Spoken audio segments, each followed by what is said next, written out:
asked if I had any good Hostess gift ideas. And these are the ones that I usually use when I have a Hostess gift that I need to bring and I'm not really sure of what the person likes or I don't know them very well. I always try to personalize my gifts if I do know the person, but many times you're invited to a brunch of the man that you work with and his wife is throwing the brunch and you know he likes race cars but you have no idea what she likes, so it doesn't really help you much heading to the brunch not knowing anything. So these are the more general classic gift ideas that I try to use whenever I go somewhere, and I have different ranges and prices, and any of these ideas you can either elaborate on or you can, you know, bring it down a little bit depending on what style of item you buy or how many of them you add to the gift. So basically, let's get going and I'll show you what I normally bring for a Hostess gift when I don't know the person very well. Well, first off, one of the things that people think of to bring are flowers. And that is a beautiful, wonderful gesture, but generally when you are the hostess and someone hands you a bouquet of cut flowers, you then have to stop what you're doing, preparations, talking with the guests and so forth, to then take the flowers, you know, chop the stems off the bottom, put water in the vase, find a vase, you know, that kind of thing. And that does take time away from your guests. So that's not always the best idea to do, just bring regular cut flowers. If you can do it, it's much better to bring them in a vase that the person then needs to keep. And what I like to do is go a little bit different, and I will I'll purchase a pitcher such as this one. I try to get something quite basic. This is more designed than I would normally give, most likely. This has starfish and coral and so forth, and it's got a summery design or motif to it. But in general, it will be a pitcher about this size. And then the idea behind that is when the flowers are gone, the person can then use this as a vase again someday, or vase, depending on how you pronounce it, or they can use it as a pitcher to serve lemonade during the summer or whatever. So it's a double use, in other words. So the gift is the flowers, obviously. However, the gift keeps on giving because then they still have a vase to use, or they can use it as a pitcher. And then if that's a little bit too big, you can always take that same idea and go a little smaller. This is one I really, really like. It's a very classic, elegant design. It's much smaller. See if you can see the difference here. And you could just cut some, cut flowers, some beautiful peonies spilling over would be beautiful. You could tie a ribbon to the handle or even around here, going with whatever season it is. And this then, afterwards, and when the flowers are gone, they could use it again as a bud vase or a small vase for flowers. They could use it as a gravy boat. This could be used for many different things. So it's the gift, again, where the flowers gift keeps on giving that way in several different ways. So that's my favorite type of thing to do, first off. My second favorite thing that I tend to do, or have been lately, is I will either make my own flavored olive oils. I'll try to find the best olive oil I can and then infuse them with different herbs or so forth. I do rosemary and different herbs and things in my garden in the summer. So if it's a summer event, I can buy one of these empty things, I'm sure there's a name for them. It's got a little topper, and you can mix vinegars and oils in here, or you can, like I say, mix up your own olive oil that is flavored.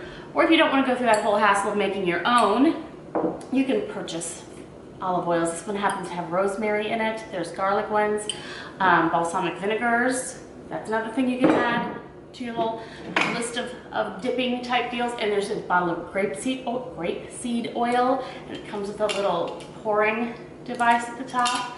Things like this make a great Hostess gift also.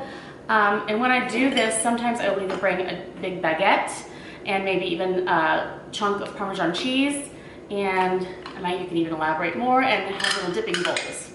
So these are dipping bowls that are my personal ones, but I have purchased these many times before for others. I found these plain ones at Williams-Sonoma, just these plain white, and I really like these. They're a really good size. So this together, like I said, you could just do one bottle of it. You could do a bottle of these. You could add bread. You could add cheese. You could, make 3 bottles of bread and cheese in plates, all kinds of things you can do with them in different sizes and varieties, so that you can kind of customize your gift to how big you want it to be. So that's another thing that I do. Sorry, I'm crackling around here. Another item, if we're going to the homemade kind of a deal, and if it's a small, let's say you're going to a cookout, nothing too elaborate, I make my own chili seasonings, And sometimes I make my own mix for fajita seasoning. And I have the recipe of the different spices I use and mix together, and I usually put them in this type of a container with the plastic seal, rubber seal, so that it seals them tight. I will give a jar of one or the other, and then I will write out the recipe and what I used to make that seasoning mix, and then like how many tablespoons per how many pounds of meat or veggies or whatever to use it with. And I will have that little card attached with a little ribbon to the container itself. So I've gotten great results on that. You can do different grilling rubs that way if you're invited to a cookout. And that's been another thing that I've done several times, and it's been a big hit. These type jars, you can get all sorts of different jars. I thought this one was cute. It's $1.99. I mean, it's just a little jar. It's a cute little, you know, you can do so many things in here. Another idea that I've done with a small jar like this is you can get coconut oil anywhere, at the grocery store, whatever. You can fill it up with coconut oil and then whip it, do a ribbon around it, and a little card of like 50 uses for coconut oil, like a lip balm, other things. So anyway, that's another thing that's kind of cute for someone. Oh yes. I think that soaps, nice soaps, are a great idea. And I always try to pick a scent that isn't too feminine, not too floral, not too masculine and musky, something kind of in the middle. And generally speaking, lemon is a good scent that's kind of in the middle, and it's just a clean scent that most people do like. So I will try to choose a very neutral type soap, because they do let off a lot of aroma in a bathroom. These could be used in a guest bathroom or something to that effect. So I think gift soaps are nice, and then many times I'll put it with a little soap dish that again isn't, you know, basically something that's classic style and that I hope will be non-offensive to the style that the person decorates with. So I will put these two together. I will tie it together with a white ribbon and that type of thing to make a nice gift to go together for a guest bathroom or something to that effect that they can use. This deal, these are like little apothecary jars, and I have purchased this type of thing so many times for so many reasons, and it's great to have one or two on hand if you have something you need to grab a gift and go, because they're just plain clear, you know, with a lid. You can put candy in them, you could put chocolates, you could put bath soaps, you could put little biscotti, you could put small cookies, crackers, many different things can go in these little apothecary type jars. And then after the food or whatever it is that's in there, once it's used, the hostess can then use this for the rest of her life.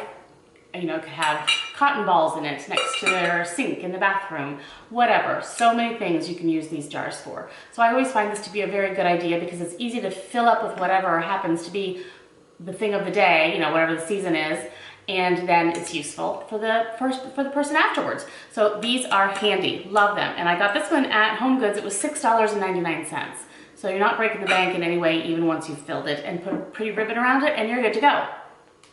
A simple idea also are coasters, especially if it's something that's very you know, it doesn't have a massive style to it. Like these tend to be kind of like a stone.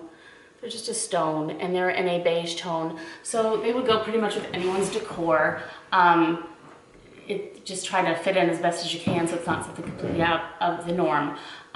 Everyone could use more coasters, especially when people come over, and I think that's a very handy thing to have. More on the, I want to say, small and generic note, if you are going somewhere small and it's a get-together that, you know, a hostess gift might not even be necessarily required, or you might not even feel like anyone else will, but you do want to bring something to thank the person for inviting you. I always find that anything like a box of note cards or one of these like to-do type lists, you can put several of these things stacked together on top of one another with a real pretty pen on top, and then tie that all together with a ribbon. And that's just a nice little thank you for having me over kind of a gift, and it doesn't look like you cheaped out, because, you know, you're adding things on, but it's substantial enough is what I'm trying to say. If it's one of those times where you're not even sure if anyone else will even bring something because it's kind of an informal thing, this is always a very nice gift, I think. Who doesn't use this kind of thing? So there's that. Okay, everybody has to wash dishes. It's one of those things in life we have to do. So if you're going to have to wash dishes, you may as well have an attractive jar or bottle to keep your dishwashing soap in. This is one that I have found also at Home Goods. They had many different designs. It kind of looks like painted tiles. This is a lemon verbena scent, but it's a plastic container. It can sit right next to the sink. It looks pretty, and they can then refill it with whatever soap they want to afterwards. This could have lotion in it. This could have whatever you want in it. But this will look attractive in the meantime, and it makes washing dishes just that much more enjoyable. It's not really enjoyable. Okay, one other idea I have here is, okay, this is like I want to say a basket. It's ceramic though. I've used these for many, many things, and I've given them for gifts. I gave one to my mother, as a matter of fact, and she uses it all the time. If you are a baker or you want to bring something homemade that you've baked, that's a very nice gift, but I think it's even better if you bring it in a container that then they can keep and use forever and ever. And this is something that I think is just easy. You could take a set of napkins. These are cloth napkins. You could take one, open it up, lay it down in there, and put a baked banana bread in here, let's say, or a sleeve of home-baked cookies that you made, or some sort of a snack mix, whatever. Tie a ribbon on the handle, and then this can be used year-round by the hostess forever, depending on how you can weave a ribbon through here. I've done that before. Just weave a different color. Like for Christmas, it could be red and green. For Hanukkah, you could weave a blue ribbon through here. Any of those ideas to just kind of make this more seasonally appropriate if there's a specific season in mind for the party. Another thing you can do with any type of a napkin, a cloth napkin, is if you undo the pack and you fold them, and then instead of folding straight, and then just kind of flop them up the ends like this, so it's like in a U, and you just push them down into this, they kind of then open up, you know, then the tops kind of do this, and it looks kind of like a flower arrangement of cloth napkins. That I've done also. So there are all sorts of many, many things you can do with this, and then the hostess, again, can use this afterwards in so many places in his or her house. If you have a host that wants to, I don't even know, you could use this for anything. So that is another idea. And then one other thing I would like to say, and I don't want to forget, is that many, many people have beloved pets in their family, and the pets are like they are. They're a member of the family, and how many times would someone come to your house and not bring, you know, no one brings anything for the poor pet, right? I mean, not that it's expected, but I think it's just an extra special thing if you remember that, oh yes, they have a dog. They show me pictures all the time. His name is, you know, Fofo, whatever. So what you could do is take one of these again, put dog treats in here, like dog biscuits, and tie a ribbon around that, bring a little gift for the puppy, and you will be that puppy's best friend, and the people that you give this to, the host and hostess, will think you are wonderful too, because you remembered their little puppy. So there. I always think we should remember the pets. So thank you so much for joining me. These are just a few of the ideas that I regularly kind of go through my brain and kind of use and reuse. And if you have any other special ideas that you do for a hostess gift, especially if you don't really know the person very well, that's where it gets a little, you know, tricky. Please let me know, because I'm always looking for more ideas. So thank you for joining me. I really do appreciate it, and have a fantastic weekend. Bye.